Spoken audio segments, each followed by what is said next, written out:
can't change the laws of physics. Rules of the game.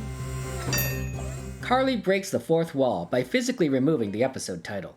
And that's the last piece of Thomas's super awesome obstacle course. Okay, let's start with this layout. There are just so many things wrong here. First, Thomas and Carly basically treat this train yard as if it were a toy set. Additionally, we can see features in this layout that aren't added until later on in the episode, including these straight parallel tracks, this track across the loop, the mud pit, and the small hills. Some features completely disappear, such as this turntable and these hanging streamers on the tunnel. Tracks in later scenes don't match what's depicted here. For example, you can see 2 tracks running through the workshop when you can see 3 in other scenes. Many of the switches don't have levers, and one lever doesn't even control anything. This water tower is nowhere near a track, so engines can't fill their boilers. And finally, look at the ramp leading up to the mud pit. There are no tracks on the other side. Worse, the jump points directly at some sort of structure. If an engine successfully makes the jump, it'll crash into a building. Horrors, cried Thomas, and shut his eyes. The house rocked, broken glass tinkled, plaster was everywhere. You miserable engine, she scolded. Just look what you've done to our breakfast. Thomas asked Carly to help build the course, and then forgot to invite her to play. It's the super duper loop-de-looper! Roller coaster loop. Look at these supports. This does not look safe at all. I wouldn't run an engine through this, and neither should Thomas. Hang on a second. This should help. You can't just make a switch by adding a single piece of track. You totally got this, Percy. Fun. I got this. I got this. Whoa! Don't got this. Good thing this is a cartoon, because that's how engines die. Notice how the 2 sides of the loop are not connected, yet Percy and Thomas both run on it as if it were continuous. Just pop and go. You'll love it.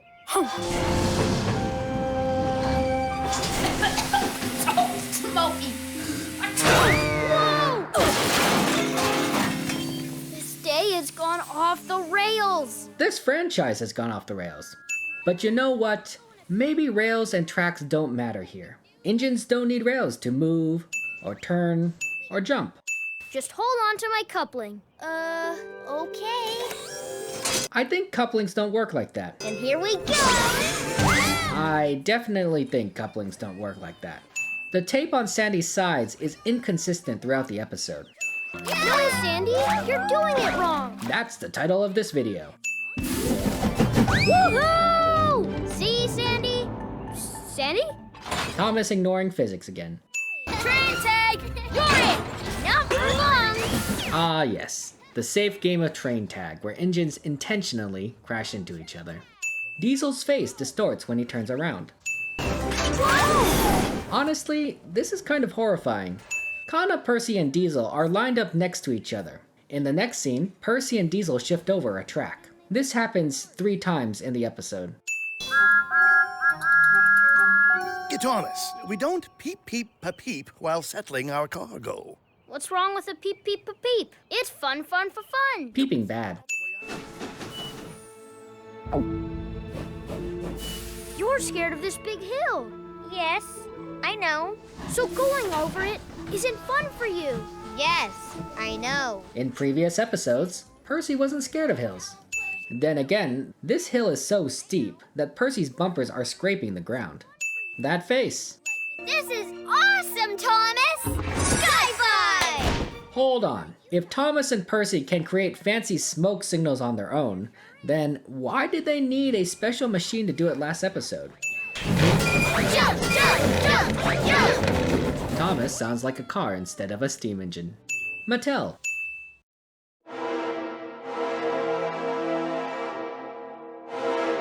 The super duper loop-de-looper!